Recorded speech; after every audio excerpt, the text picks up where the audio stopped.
Hi, I'm Christie Ballantyne, joining you from the CMHC Women's Master Conference, and joined by friends and colleagues, Peter Libby and Steven Nissen, who, by the way, were honored last night in a wonderful ceremony for the important role that they have played in mentoring and sponsoring women. What an important aspect this has made in terms of people's cardiovascular careers. Well, Peter, you talked about inflammation, which is, of course, you've done such work over the years, but also some things about inflammation in women today. And if you could just share some of the key points with our audience.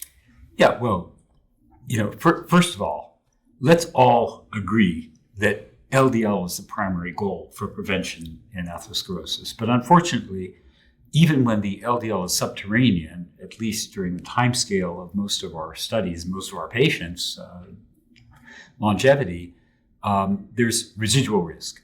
And we have very strong and snowballing evidence that inflammation is a big contributor to that residual risk. And why be particularly interested in inflammation in women? Because we know that certain autoimmune and inflammatory diseases are more common in women. And unfortunately, many of our clinical trials have neglected to enroll sufficient women to do subgroup analyses that have validity and power. And also, experimental work has been very much ignoring sex as a biological variable. So in my talk at this conference, I gave a rather stark example. In my lab now, we're studying sex as a biological variable when we do our mouse experiments. It doubles the cost, it doubles the trouble, but we've had some striking disparities between the responses of anti-inflammatory therapies in male mice and female mice.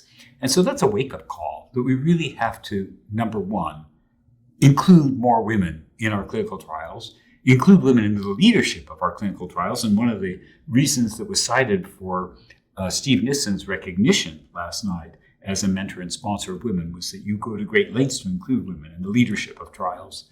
And also in experimental work, which is a good part of my own professional activity, to think of sex as a biological variable. Otherwise, we skate past some really important issues, inflammation and in other categories as well.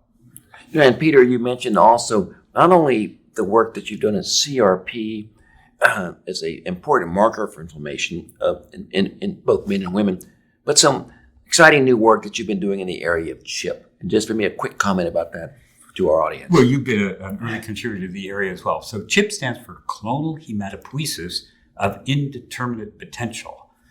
And this has really caused me to embrace a whole new field because we're talking about stem cells in the bone marrow that acquire mutations, somatic mutations, not things we inherit from mom or dad.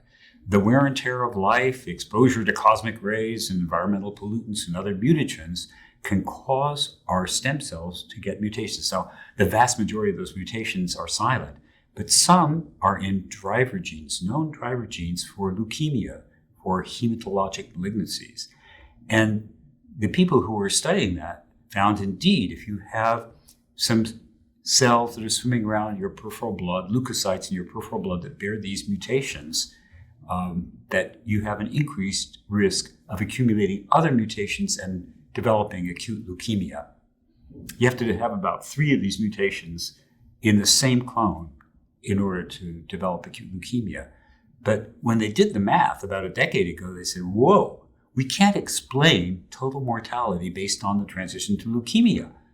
And it turned out, and we were fortunate to be able to contribute to some of this work, that gap in mortality is due to cardiovascular disease. So here is a huge, previously unrecognized link between cancer and cardiovascular disease, and the biggest driver of developing these clones of mutant leukocytes in the peripheral blood is age. So aging, cancer, and cardiovascular disease are bound together in a new and unexpected way. And so it's been a great venture trying to mine this and learn new mechanisms. It's been very exciting. Now, you mentioned about the importance of LDL and residual risk. Well, Steve, you've done a lot of work to show us that lower is better than LDL. But this other issue of residual risk, And now something that's also genetic, that's not tested in most people, lipoprotein A. Very exciting in terms of what's going on, but also talked a bit about the importance of LPA. As Peter, this theme also, LPA in women, Yes. even more underappreciated. Most people know lipoprotein A is a pretty potent risk factor, depending on its level, for atherosclerotic cardiovascular disease. The higher is worse. About 20% of the population have levels that are in the range associated with a substantial increase in cardiovascular disease. It is nearly purely a genetic risk factor, not entirely, but almost all of the blood levels are determined genetically. And it has been very resistant to any approaches to treatment. Statins actually raise LPA just a little bit. Lifestyle doesn't lower it. Exercise, unlike many of the risk factors that we treat, it appeared to be immutable. Because it is a pure genetic risk factor, the only way to beat this abnormality is to do something about the gene. And the technology has developed mostly over the last decade, but actually goes back a way, in what's called generically RNA interference, which is approaches that are able to degrade the messenger RNA that codes for a key component of lipoprotein A, apolipoprotein A. The first of these drugs is now in the advanced stages of a cardiovascular outcome trial. It's an antisense oligonucleotide, single-stranded DNA that is carried into the liver by a sugar known as GalNAc, gets into the hepatocytes, and it degrades messenger RNA, given by monthly subcutaneous injection by the patient themselves. In the pivotal phase 2 trial, lowered lipoprotein A levels by about 80%. That trial, known as LPA Horizon, will complete within the next couple of years, and it'll be the first test of whether lowering lipoprotein A can reduce disease. Now, what's interesting about lipoprotein A in women is that it is a fairly common cause for premature ASCVD events in younger women. And there's particularly very good information that we see stroke in young women who have elevated LPA levels. And obviously, it's pretty devastating when you have a woman in her 30s or 40s who has a stroke. So very important. Second point here is that levels increase at menopause. If you graph levels for men over their lifetime, they basically don't change. If you graph them for women, they rise substantially at the time of menopause. Reasons not entirely clear, but it may be estrogen deprivation is associated with increased levels. And so part of the phenomenon of the catch-up of women in cardiovascular disease may in fact be attributable to the increase in lipoprotein A levels. Now, I'd be remiss if I didn't tell you that beyond this initial drug, pelacarsen, there are now 4 other drugs in development. 3 of them are double-stranded RNA. It's an approach known as a short interfering RNA. These are small snippets of 19 to 23 nucleotides, double-stranded RNA carried into the liver. It blocks messenger RNA for lipoprotein A, and they're long acting. One of them, the longest acting one, lepodisiran, that we reported on last year, levels became undetectable, and they stayed virtually undetectable for 9.4 months after a single injection. So we're very encouraged. And even beyond that, there is an oral drug that prevents the association of the ApoA component of lipoprotein A with the ApoB component. And so it prevents the assembly of these particles. And that is in phase 2 right now and may go to phase 3 at some point in the future. Now, There are also CRISPR-based therapies in development that could be a permanent knockout of that gene, which is exciting. One more thing I'd like to make sure that people understand. Why is lipoprotein A so bad? Well, it has what we think is a proatherogenic effect, and that's related to the apolipoprotein B in the particle.